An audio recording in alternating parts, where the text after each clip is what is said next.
नमस्कार बंधुगण आरती kitchen village को आपण मानक बहुत बहुत स्वागत। आज आम एक नुआ प्रकार जलखिया बनैबा। ए जलखियाटी मु काकुड़ी रे बनैछि। सकाळर व्यस्तता भितर जदि आपण किछि नुआ जलखिया बनैबा पई चाहुछंती ताहले एमितिका काकुड़ी रे जलखिया बनै नियंतु। देखिबे ए जलखियाटी खाइबा पई बहुत ही स्वादिया लागिबो। जेतेबेले भी चाहिए ना एमितिका जलखिया बहुत सहजरे बहुत कम समय रे ना आपण आकु बनै परिबे। बहुत ही अल्प तेल रे भी ए जलखियाटी बनै हिताए। आकु जेकोसी चटनी किंबा सॉस खाइबे बहुत ही स्वादिया लागिबो। चलंतु एबे रेसिपी स्टार्ट करिबा। एठी मु नै गोटाए मीडियम साइज रो काकुड़ी को मु आगरु भल भाव रे धोईकी सफा करि नैथिली। एबे काकुड़ी रो ए दुई साइड को आमे काटी नेबा। दुई साइड को काटी नै साला परे काकुड़ी रो चोपा को भल भाव रे छड़ेकी नै नबा। एठी मु काकुड़ी रो चोपा को भल भाव रे छड़ेकी नै नेछि। काकुड़ी को एमिति दुई फाळ करी काटी देछि। पुणी एमिति आउ दुई फाळ लेखाए करिकी मु काटी नेबी। एठी मु काकुड़ी को काटी नेछि। काकुड़ीर ए जो मझी अंश ना ए मझी अंशटी जदि टिके टाण होता है ना ताहले आकु काटिकी आमे बाहर करदेबा। एठी काकुड़ी मोर बहुत ही नरम अच्छी तो ए मझी अंश को काटिकी बाहर करवानी। एबे आमे काकुड़ी को ना ए ग्रेटर साहाय्य ना ग्रेट करि नेबा। एमिति काकुड़ी को मु ग्रेट करि नउजी। काकुड़ी तो बहुत ही नरम थाए ना बहुत सहज रे किंतु ए काकुड़ी हमर ग्रेटर रे ग्रेट करि हुए। एठी देखंतु सबुतक काकुड़ी को ना आमे एमिति काहे ना ग्रेटर रे ग्रेट करि नेबा।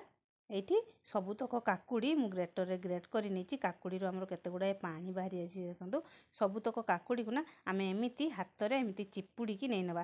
जेमिति काकुड़ी रे आदौ पानी रहिबोनी। एमिति सुखिला सुखिला करिकि आमे चिपुड़ी की आमे नै नबा। सबुतक काकुड़ी मु एठी चिपुड़ी की नै नेछि। एठी केते गुडा पानी भी काकुड़ी रो हमर बाहरी आछि। देखंतु एबे जिबा नेक्स्ट स्टेप को। एबे गैस रे मु पैन बसे देछि। पैन गरम हे गले एथिरे देई दबा 2 चम्मच रिफाइन तेल। तेल गरम हे गले एठी आमे आधा चामच दे देबा कला जीरा फोड़न रे। भल भाव रे कला जीरा फुटी गले आमे जो काकुड़ी को रखिथिले ना काकुड़ी को एथिरे दे भल भाव रे ना को आमे भाजी नेबा। एथिरे प्रथम एमिति लूण देबानी आमे काहे ना लूण देले ना काकुड़ी रो हमर पानी बाहरी आसीबो। तो बिना लूण रे आकु आमे टिके भाजी नेबा।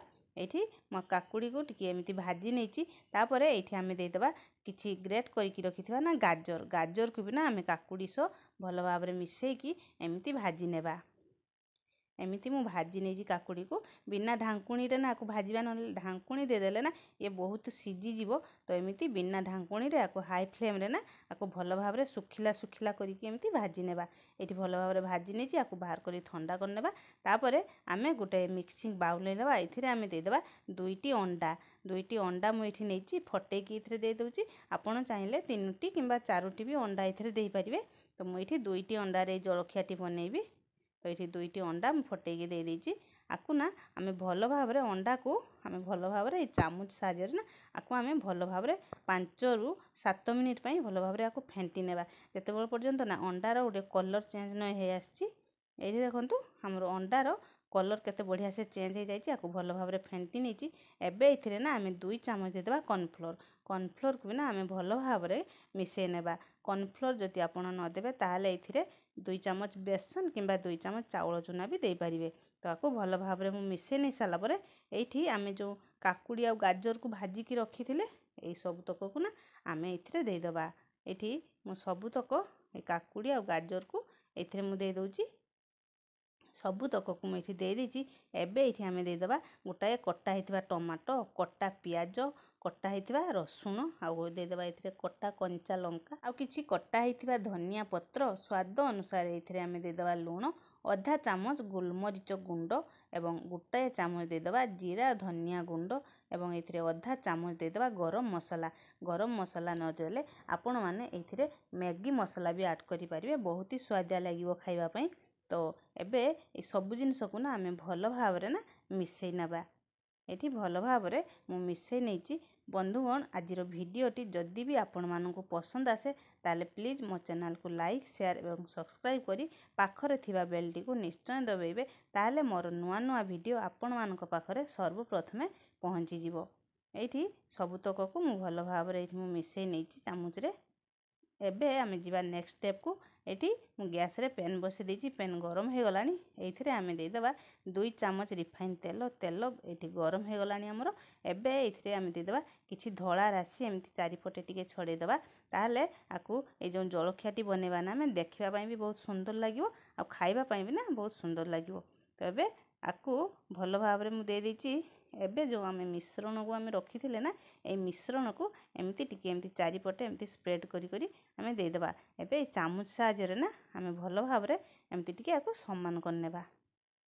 एठी मु भल भाव ना ये चामच रे समान करनी आकु ढांकुणी देना 2 ରୁ 3 मिनिट पाई मीडियम फ्लेम रे छाड़ी देबा। एठी देखंतु 3 मिनिट हमर हो गलानी। एबे आकु गोटाए प्लेट को बाहर करि नेबा। गोटाए प्लेट को मु बाहर कर नेची। पुणी थरे पैन गैस रे बसे एथिरे आउ 2 चामच रिफाइन तेल दे देबा। तेल गरम हो गला परे ना आबे जो जलखिया को बनै की रखिथिले सेथिरे आ गोटाए प्लेट एमती उलटाई देबा। प्लेट को आमे उलटाई नै ए जो पैन रे आमे जलखिया टी को दे देबा। एबे ना आमे आकु 2 मिनिट पाई बिना कवर रे आकु आमे भाजी नेबा। एठी हमर बहुत बढ़िया से जलखियाटी भाजी हे गलानी। आकु आमे गोटाए प्लेट को बाहर करी ठंडा करी नेबा जलखियाटी। एठी हमर जलखिया भी बहुत बढ़िया से ना हमर ठंडा हे गलानी। देखंतु जलखियाटी हमर केते सुंदर हेची। खाली देखिबा पई जलखिया सुंदर ने खाइबा पई भी ना जलखिया को बहुत ही स्वादिया लागि थाए। आपण माने ना जत्ते बेले भी चाहिबे जलखिया को बहुत सहज रे बने की खाई परिबे।